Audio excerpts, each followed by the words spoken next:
कहलखिन यो हम नहीं करबै ककरो आस है जतन मिथिला हमर बात और की है जिया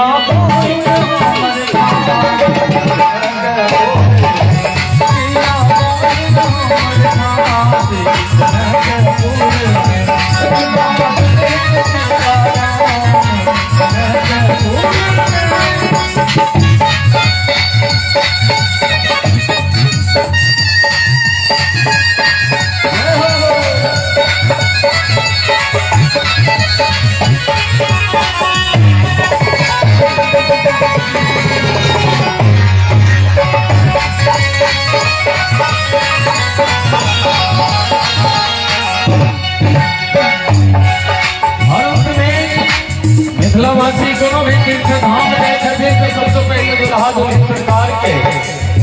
दर्शन होते गए थे। युगल में ये कहता है युगल मुरत पर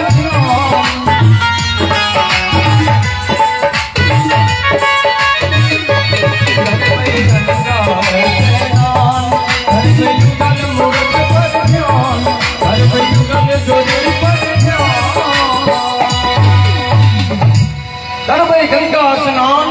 धरबै युगल मूरत पर ध्यान और की यु पढ़बै मिथिला